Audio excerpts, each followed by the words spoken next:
कल ही मैंने एक छोटी सी कहानी पढ़ी।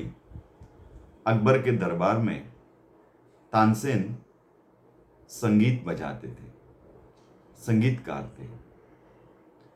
जब भी तानसेन संगीत बजाते थे, अकबर जब भी उसे सुनता था, उस संगीत की मधुरता से, उस संगीत के भाव से, उन तरंगों से अकबर हमेशा भावपूर्ण, आनंदित,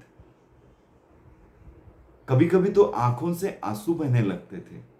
इतना तल्लीन हो जाता था, एक हो जाता था, एकरूपता साध लेता था। कई बार ऐसे हुआ कि तानसेन संगीत बजा रहे हैं और अकबर पूरी तल्लीनता से उसमें खो गए, भाव विवश हो गए, भावपूर्ण हो गए। कई बार अकबर के विचारों में आता था कि तानसेन इतना मस्त संगीत बजाता है कि मुझे अपने आप का भी होश नहीं रहता है। इतना मजा आता है, इतना आनंद आता है। कभी तानसेन के गुरु के पास जाना पड़े, या तानसेन अगर इतना है तो तानसेन का गुरु क्या होगा। बहुत बार सवाल था, लेकिन पूछा नहीं था। एक बार हिम्मत करके अकबर ने तानसेन से पूछा कि मुझे आपके गुरु का नाम जानना है, आपके गुरु कौन है। तानसेन ने कहा, हरिदास मेरे गुरु हैं। जाहिर है, राजा ने इच्छा जताई कि मैं आपके गुरु से मिलना चाहता हूं, क्या आप मिलाएंगे। तानसेन ने कहा, मैं अपने गुरु को आपको मिला तो सकता हूं, लेकिन वो आपको मिलेंगे कि नहीं ये नहीं बोल सकता हूं। तानसेन ने कहा, उनको मेरा संदेशा भेज दो, हम वहां चले जाएंगे, अरेंजमेंट करो। तानसेन ने कहा, नहीं, ऐसे तो वो कभी नहीं मिलेंगे। वो एक झोपड़ी में इसी राज्य में रहते हैं। अगर उनसे मिलना है तो ऐसे ही जाना होगा। और अगर आप चाहते हैं उनका कुछ गाना सुने, या फिर आप अगर कहेंगे कि कुछ फरमाइश करेंगे उनको बोलने के लिए, तो वो कभी सुनाएंगे नहीं। वो शायद आपकी फरमाइश पे कुछ गाएंगे भी नहीं। हमें इस तरह से जाके वो कभी नहीं मिल सकते। तो तानसेन ने कहा, मुझे उनका संगीत अगर सुनना है तो क्या उपाय है। अकबर ने कहा, तानसेन ने कहा कि मैं उनके साथ बहुत दिन रह चुका हूं। मुझे एक बात तो पता है कि वो सुबह के समय कभी कभी रियाज करते हैं, कभी करते हैं कभी नहीं करते हैं, पक्का नहीं है।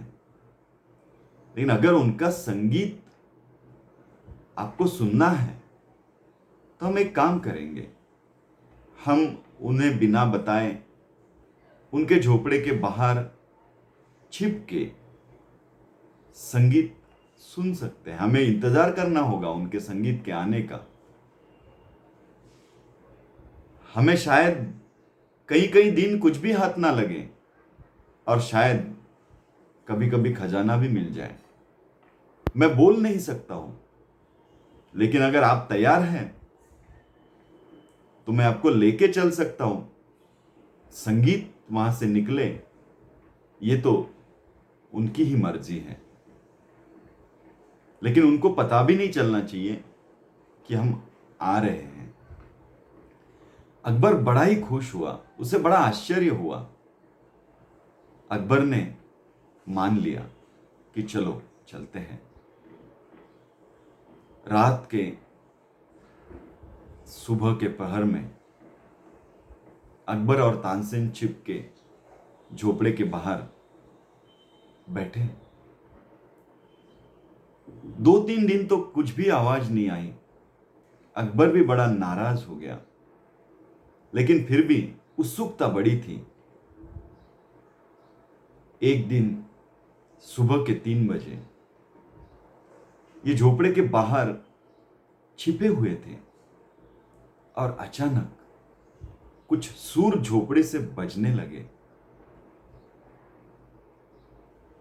वो सुर हरिदास के हृदय से निकल रहे थे। करीब करीब 2 घंटे तक वो चलता रहा, चलता रहा, चलता रहा। अकबर सुन रहे थे। जब पूरा संगीत खत्म हो गया, अकबर और तानसेन जाने के लिए निकले। अकबर ने कहा कि देख, मैं तो ऐसे सोचता था कि तू इतना महान संगीतज्ञ है, महान संगीत है तुझ में। तेरे गुरु को सुनने के बाद तो ऐसे लग रहा है कि तू तो कुछ भी नहीं है। क्या गुरु है तेरे, क्या संगीत है, क्या जान है। इतना मधुर संगीत मैंने कभी नहीं सुना। क्या रहस्य है। तू तो उनके सामने बहुत फीका है, कुछ भी नहीं है। क्या बात है। तानसेन ने कहा, अकबर, मैं आपके दरबार में गाता हूं। कहीं ना कहीं मेरे गाने के पीछे आपके दरबार से मिलने वाला मानधन, ये मेरी आशा है, अभिलाषा है। मैं गाता हूं आपके लिए, मैं कुछ पाने के लिए गाता हूं। मेरे गुरु, उन्होंने कुछ पाया है, इसलिए वो गाते हैं। मैं कुछ पाने के लिए गाता हूं, उन्हें कुछ मिला है, उन्होंने कुछ पाया है, वो वहां से गाते हैं। बड़ा ही दिलचस्प ये कहानी लगी मुझे। मैंने पढ़ा और सही में ऐसे लगा, क्या जीवन में मैं भी कुछ मिलने के लिए कर रहा हूं, या मुझे कुछ मिला है वो मैं व्यक्त कर रहा हूं। दो तरह से हम कार्य कर सकते हैं जीवन में। एक, कुछ पाने के लिए, आनंदी होने के लिए, और दूसरा, जो पाया है वो आनंद व्यक्त करने के लिए।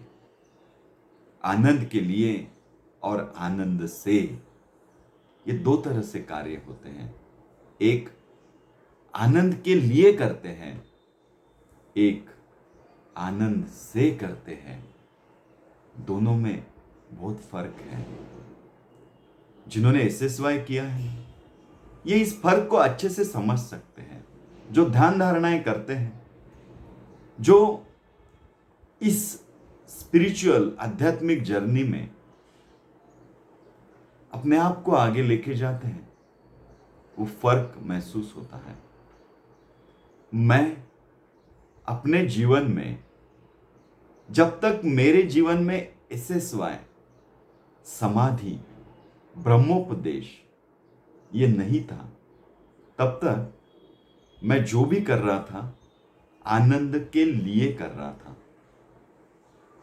अब जो भी करता हूं आनंद से करता हूं।